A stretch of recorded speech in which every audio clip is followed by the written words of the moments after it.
Welcome back to the channel then, in this week's video. So today we're going to be talking about drying aids, specifically the one that I use, and then this isn't actually marketed as a drying aid, so we'll get on to talking about that, how I then dilute this to make it one of those, and how effective it is at doing the job we want it to do. So let's get into it.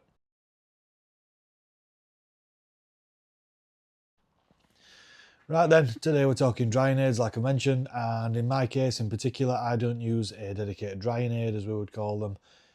If you want to do that, more than welcome, but in terms of what I have at my disposal, products that I have on shelf that maybe I don't use so much that I can make up in small quantities and then get a secondary use out of them, I like to do that sort of thing. And in doing that, you know, what you'll get is you'll get the properties and the behaviours that you want maybe out of the other part of what you've used this product for. And then you might also get that added bit of lubrication and slickness for drying, so you don't feel like you're rubbing on that clear coat and causing potential damage. So what we're going to talk then is Sonax BSD, and this is the product right here. So Sonax Extreme BSD, or Brilliant Shine Detailer as it's called, is what it says on it really. It's a detail spray. This is one of the oldest products around in terms of category of this product when you're looking at detail sprays. Not only for just a general detail spray, but then also some of the hydrophobic properties and the protection properties that this adds to your paint or your clear coat when you're using it. In this case, what we're looking at today is a 1:3 dilution of said product. So this is 1 part product and then 3 parts water. So you're looking about 25% dilution. So from this then you'll get that added slickness that you might want from a drying aid. And what you'll also do at this sort of mixture, so what you'll do as well is retain some of those properties that you'll get from just the detail spray in its full concentration. One of the issues with this then is that it can be quite difficult to apply. This isn't in terms of as friendly as some of the other ones like you might get from Autoglim or some of the other brands out there like Total Wax. Theirs, depending on which product in their line you're using, can be really quite user friendly, especially if it's like a first time use for you. BSD then, it's quite heavily concentrated. It can become streaky, you can have issues with it if you're not used to that sort of thing. So doing this and mixing it down like this, perfect for a drying aid. Or also if you're not wanting that really long-term lasting protection you might get from a full strength detailer and not a diluted one in this case, then this can help you ease into that sort of use case as well. So what we're going to do then, we'll get outside, we'll get the car washed, we'll get in a position where we'll do a pre-wash snow foam. We'll get that rinsed off with a pressure washer, we'll do a full contact wash, and then at the point where you would usually contact dry, we'll bang some of this on, we'll show you what it's like as a drying aid, and then maybe what you can expect after that. So let's get outside, let's get set up, and we'll get on with it. We'll just have a quick look. Pre-wash wheels really aren't that bad compared to what they've been in recent weeks. Paint, again, there is some traffic film, road dirt and everything on there, but certainly seen a lot worse. Today isn't about the washing process as such, so you can see that plenty of dirt left around. Road film around the back here, but nothing spectacular. So we'll get this washed.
Right, so that's our wash process done. What we're going to do now is, we've got various options. I've got these smaller, plusher drying towels, and I've got plenty of them, so I can sort of rotate between quite easily. Or I've got one of the really big ones. How you use them, whatever's up to you, whatever drying situation you've got. This is obviously more about the product today, so what we're going to do is, we'll show you spraying it on, working it in, and then moving on. We'll see what it looks like.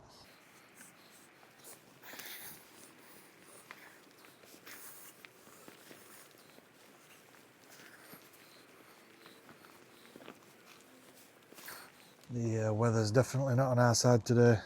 It was spitting anyway, but it's just started raining a little bit heavier, so makes this process not what it should be, but still works the same.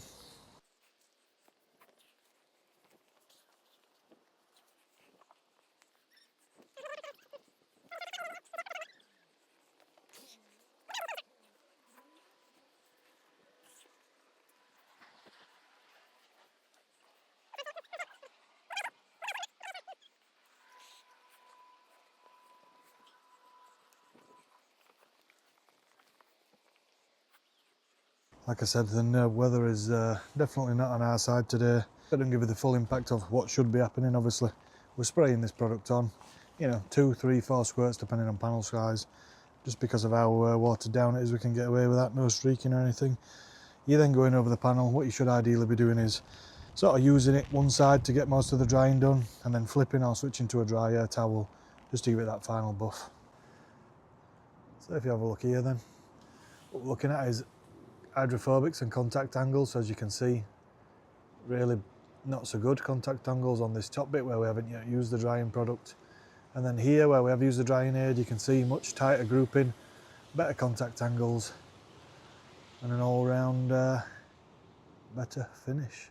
So when you're adding protection, hydrophobic behaviour, you can do this, like I said, wet, dry. So today we're using it as a drying aid. This is safe on all surfaces. So we're using it on clear coat, paint, using it on glass, plastics, whatever you need to. This will get you what you need, as I've just shown you. Gives you real nice hydrophobic, so if it's a standalone product or as a bit of a topper. So as you can see then, there's still plenty of rain about, there's still plenty of water on the surface. So what we've done is, we've done the full, basically, detail spray all over it, watered down, using it as a drying aid today. So we've done that, we've gone over, done that for every panel and got it dry. It's then been re-rained on. There's nothing we can do about that. There's no point trying to re-go over every panel every time and get those panels back dry. When you're talking water spotting and everything, it's not going to be so bad with rainwater anyway as compared to hard tap water. So we'll leave it at that. Right then, here we are back inside. So as you've seen, we've been out. We've sort of showed you the highlights of the wash process. Nothing spectacular. Nothing to write home about. We did a pre-wash no foam today using Koch Chemi's Active Foam. Rinsed it off with a pressure washer. Did a full contact wash again with Active Foam, just lathered on the car. Just a one bucket for the contact wash today and a separate bucket for the wheels. We've treated wheels with an APC, as you'll have seen, pre-rinse. What we've done then is just a bit of Bill Tamber's Auto Wash in the wash bucket, just to help a bit of lubrication and suds in there, give it a bit of a better clean than you would otherwise. We've done a full contact wash on the wheels, faces, barrels and everything, calipers. That's done. Yeah, so basically during the wash process it was spitting, which were no real major issue or concern. Once we finished then and we've gone on to the drying, so what we've done is we've started to apply some of this Sonax BSD at a 1:3 dilution. I should have mentioned before, this is diluted with deionized water so as not to give you any mineral or water spotting sort of effects. Obviously what you don't want to do is mix this with normal tap water, and then if you're doing this as like a separate application only on dry, then you don't want to leave any issues and get any streaking or anything that you wouldn't have otherwise with a product that's not diluted. So we've done that. Sprayed it on quite liberally, you can do with this, streaking issues or anything with the extra dilution. We're then giving it a dry as you would with a nice plush drying towel. Part way through then, we've got quite heavy rain. That's really not helped our situation whatsoever, just, increases the frequency of either changing drying towels or wringing them out or something. But what we've done anyway, regardless of that, is gone over every panel on the car using this. We've then dried it off, and even if it then rains on it again afterwards, it's not a waste of time. This isn't just a drying aid. So what you are doing is adding short-term protection with this product. In terms of durability, where do you sit and everything, you know, somewhat unclear. I haven't tested that out, not really had to. My car's ceramic coated, so this then in essence just acts as a bit of a topper, and you know, doesn't really require to stand on its own or anything or prove anything. If you've not got any products on your car, you'll see a huge difference with this versus untreated paint. And basically all you've done is used it as a bit of a drying aid. It then leaves itself behind like it would if you were doing a full detail spray, and it just helps you give that bit of protection and that hydrophobic behaviour to your paint. So in terms of this product alone then, I actually really love this product when you're talking value for money, especially using it down as a drying aid or a watered down detailer. This is only around £10 in the UK for a 750 bottle. When you're looking at some of the other competition and everything, and some of the ceramic detailers or some of the spray waxes, they can be real hefty premium over that, and generally they're only in 500 millilitres. So this 750 millilitres, £10. This is usually on Amazon. It's part of Prime. Next day, 3-day delivery, or same day, depending where you're getting it from. Yeah, so when you're looking at then as a value proposition watered down, how much have we used? You can tell from, obviously, it was still below the writing where I've wrote the ratio on there. So in terms of we've not used that much, we've probably used between 1 and 200 millilitres. So I've used this either 2 or 3 times now as just a drying aid, as a bit of a topper. So out of this bottle, you know, if you're getting 5, 6 uses, something like that, and you're only using 25% product, you know, so you're talking about £2.50-ish to make this up. And at that, you know, you're really good value for wash. You're talking about 50 pence, 50 cents, depending where you are. And I think that's real good value. Obviously, you're not using this every time or every week, and you will see a deterioration in water behaviour and everything if you're using this as a standalone product. And when you do see that, you reapply it, and then it'll come straight back again. In terms of durability, how much it might last, whether it is just weeks or just a few months, this tends to be a real durable product when undiluted. So if you're using this straight or neat, you can expect 6 months plus out of this, depending on weather conditions and climate and everything. So I think if you're getting a month or 2 out of this, then it's really good value. So yes, drying aids are good. They can add lubrication and everything to that drying process. Again, what you're doing whilst you're drying, it's like when you're buffing your paint with microfibers. You're not rubbing the paint, you know, you're not trying to rub anything off or clean anything as such. I've seen people before when they're using a detail spray, actually giving it real heavy agitation as though they've got to really wipe and remove that stuff. If you're having to go to that level, you definitely shouldn't be going down the route of using a detail spray or just giving something a little wipe.